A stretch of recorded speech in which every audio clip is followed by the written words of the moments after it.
Hi ಎಲ್ರಿಗೂ ನಮಸ್ಕಾರ. ನಾನು ವಾಸುದೇವ್. ನೀವು ನೋಡ್ತಾ ಇದ್ದೀರಾ ನ್ಯೂಸ್ 18 ಕನ್ನಡ ಡಿಜಿಟಲ್. IPL ಫ್ಯಾನ್ಸ್ಗೆ ಒಂದು ಬೇಸರದ ಸಂಗತಿ ಇದೆ. ಅದರಲ್ಲೂ ಚೆನ್ನೈ ಸೂಪರ್ ಕಿಂಗ್ಸ್ ಹಾಗೂ ಧೋನಿ ಫ್ಯಾನ್ಸ್ಗಂತೂ ಈ ವಿಚಾರ ಸ್ವಲ್ಪ ಮಟ್ಟಿಗೆ ಬೇಜಾರು ಮಾಡುತ್ತೆ. ಹಾಗಂತ ಇದು ಧೋನಿ ವಿಚಾರ ಅಲ್ಲ, ಬದಲಿಗೆ ಧೋನಿಯ ಬಲಗೈ ಬಂಟ ಜಡೇಜಾ ಅವ್ರ ಬಗ್ಗೆ. ಎಸ್, ಸರ್ ರವೀಂದ್ರ ಜಡೇಜಾ ಅವರನ್ನ ಚೆನ್ನೈ ಸೂಪರ್ ಕಿಂಗ್ಸ್ ಮತ್ತೊಂದು ತಂಡಕ್ಕೆ ಟ್ರೇಡ್ ಮಾಡ್ತಾ ಇದೆ.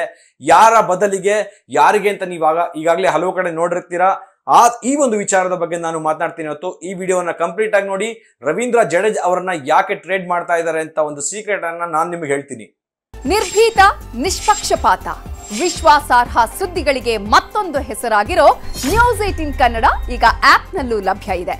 ದಯವಿಟ್ಟು ಇಲ್ಲಿರೋ QR ಕೋಡ್ ಅನ್ನ ಸ್ಕ್ಯಾನ್ ಮಾಡಿಕೊಂಡು ಆಪ್ ಡೌನ್ಲೋಡ್ ಮಾಡೋದಕ್ಕೆ ಮರಿಬೇಡಿ. ನಿಮ್ಮ ಬೆಂಬಲ ಹೀಗೆ ಸದಾ ನಮ್ಮೊಂದಿಗಿರಲಿ. ಧನ್ಯವಾದ. ಸರ್ ರವೀಂದ್ರ ಜಡೇಜಾ ಬರೋಬ್ಬರಿ 12 ವರ್ಷಗಳಿಂದ ಚೆನ್ನೈ ಸೂಪರ್ ಕಿಂಗ್ಸ್ ತಂಡಕ್ಕೆ ಆಡ್ತಾನೆ ಬಂದಿದ್ದಾರೆ. ಸಾಕಷ್ಟು ಕ್ರೂಷಿಯಲ್ ಪಂದ್ಯಗಳನ್ನ ಗೆಲ್ಲಿಸಿ ಚೆನ್ನೈ ಸೂಪರ್ ಕಿಂಗ್ಸ್ ತಂಡವನ್ನ ಚಾಂಪಿಯನ್ ಮಾಡೋದ್ರಲ್ಲಿ ಸರ್ ಜಡೇಜಾ ಅವರ ಪಾತ್ರ ತುಂಬಾನೇ ಇದೆ. ಟೀಮ್ ಇಂಡಿಯಾದಲ್ಲಿ ಇದ್ದಾಗ್ಲೂ ಕೂಡ ಜಡೇಜಾ ಅವರು ಎಂತ ಒಂದು ಪ್ಲೇಯರ್ ಅಂತ ನಾವೆಲ್ಲರೂ ಕೂಡ ನೋಡಿದೀವಿ. ಜಡೇಜಾ ಡೆಬ್ಯೂಟ್ ಮಾಡಿದ್ದು ರಾಜಸ್ಥಾನ್ ರಾಯಲ್ಸ್ ತಂಡದಿಂದನೇ. ಆದರೆ ಈಗ ಮರಳಿ ಮತ್ತೆ 15 ವರ್ಷಗಳ ನಂತರ ರಾಜಸ್ಥಾನ್ ರಾಯಲ್ಸ್ ತಂಡಕ್ಕೆ ಟ್ರೇಡ್ ಆಗ್ತಾ ಇದ್ದಾರೆ. ಸೊ ಅಲ್ಲಿಂದ ಯಾರು ಬರ್ತಿದ್ದಾರಪ್ಪ ಅಂತಂದ್ರೆ, ಟೀಮ್ ಇಂಡಿಯಾದ ಯಂಗ್ ಗನ್ ಆಗಿರುವಂತಹ ಸಂಜು ಸ್ಯಾಮ್ಸನ್ ಚೆನ್ನೈ ಸೂಪರ್ ಕಿಂಗ್ಸ್ಗೆ ಬರೋದು ಬಹುತೇಕ ಖಚಿತ ಆಗಿರುವಂತದ್ದು. ಮಿನಿ ಆಕ್ಷನ್ ನಡಿಬೇಕಿರುವಂತದ್ದು ಡಿಸೆಂಬರ್ ನಲ್ಲಿ. ಸೊ ಇದಕ್ಕೂ ಮುನ್ನ ಯಾರಾದ್ರೂ ಟ್ರೇಡ್ ಮಾಡ್ಕೊಳ್ಳುವಂತ ಟೀಮ್ ಇಂದ ಮತ್ತೊಂದು ಟೀಮ್ಗೆ ಟ್ರೇಡ್ ಮಾಡಬೇಕು ಅನ್ನೋದಿದ್ರೆ ಈ ಅವಕಾಶ ಇರುತ್ತೆ. ಈ ಟ್ರೇಡ್ ಅನ್ನ ಸದುಪಯೋಗ ಪಡಿಸಿಕೊಂಡಿರುವಂತಹ ರಾಜಸ್ಥಾನ್ ರಾಯಲ್ಸ್ ಜಡೇಜಾ ಅವರನ್ನ ಅಲ್ಲಿಗೆ ಕಳುಹಿಸಿ ಸೊ ಈ ಕಡೆಗೆ ಸಂಜು ಸ್ಯಾಮ್ಸನ್ ಅವರನ್ನ ಕಳಿಸ್ತಾ ಇದ್ದಾರೆ. ಸೊ ರವೀಂದ್ರ ಜಡೇಜಾ ಅವರನ್ನ ಅಲ್ಲಿಗೆ ಖರೀದಿಸೋಕೆ ಏನ್ ಕಾರಣ, ಸೊ ಈ ಕಡೆ ಇವರು ಸಂಜು ಸ್ಯಾಮ್ಸನ್ ಅವ್ರನ್ನ ಯಾಕೆ ಒಪ್ಕೊಂಡಿದೆ ಚೆನ್ನೈ ಸೂಪರ್ ಕಿಂಗ್ಸ್ ಅಂತ, ಈ ಎರಡು ಪ್ರಮುಖ ವಿಚಾರಗಳನ್ನ ನಾನು ಇವತ್ತು ನಿಮ್ಗೆ ಹೇಳ್ತೀನಿ. ಮೊದಲಿಗೆ ಚೆನ್ನೈ ಸೂಪರ್ ಕಿಂಗ್ಸ್ಗೆ ನಾಯಕತ್ವದ ಕೊರತೆ ಕಾಣ್ತಿರುವಂತದ್ದು. ಕಳೆದ ಸೀಸನ್ ನಲ್ಲೂ ಋತುರಾಜ್ ಗಾಯಕ್ವಾಡ್ ಆಗಿದ್ರು ಅಥವಾ ಜಡೇಜಾ ಯಾರೇ ಒಂದು ಕ್ಯಾಪ್ಟನ್ಶಿಪ್ ಅನ್ನ ಮಾಡಿದ್ರು ಧೋನಿ ನಂತರ, ಏನಾಗಿತ್ತು ಅಂತ ನಮ್ಮೆಲ್ಲರೂ ಕೂಡ ಗೊತ್ತಿದೆ. ಸೊ ಒಂದು ಮೇನ್ ಕ್ಯಾಪ್ಟನ್ಶಿಪ್ ಅನ್ನ ಕಾಣಬೇಕಾಗಿರುವಂತದ್ದು ಚೆನ್ನೈ ಸೂಪರ್ ಕಿಂಗ್ಸ್ ತಂಡ.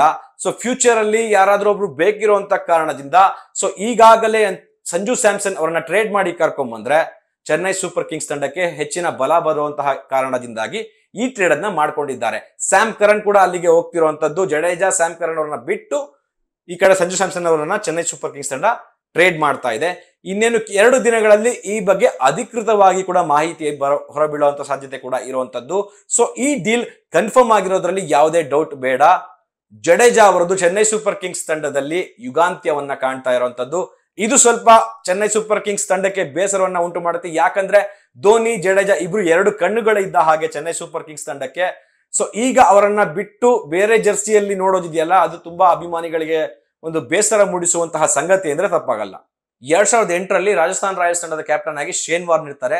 ಸೊ ಅಲ್ಲಿ ಆ ಒಂದು ತಂಡದಲ್ಲಿ ರವೀಂದ್ರ ಜಡೇಜಾ ಅವರು ಒಂದು IPL ಗೆ ಒಂದು ಡೆಬ್ಯೂಟ್ ಪಂದ್ಯವನ್ನ ಆಡ್ತಾರೆ. ಸೊ ಈಗ ಕಮ್ಬ್ಯಾಕ್ ಅಂತ ಹೇಳಿ 15 ವರ್ಷದ ಬಳಿಕ ರಾಜಸ್ಥಾನ್ ರಾಯಲ್ಸ್ ತಂಡಕ್ಕೆ ಮತ್ತೆ ಮರಳಿರುವಂತದ್ದು.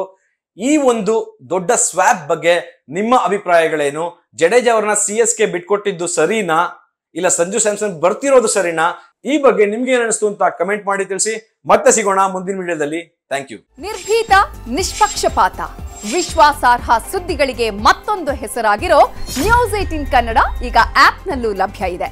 ದಯವಿಟ್ಟು ಇಲ್ಲಿರೋ QR ಕೋಡ್ ಅನ್ನ ಸ್ಕ್ಯಾನ್ ಮಾಡಿಕೊಂಡು ಆಪ್ ಡೌನ್ಲೋಡ್ ಮಾಡೋದಕ್ಕೆ ಮರಿಬೇಡಿ. ನಿಮ್ಮ ಬೆಂಬಲ ಹೀಗೆ ಸದಾ ನಮ್ಮೊಂದಿಗಿರಲಿ. ಧನ್ಯವಾದ.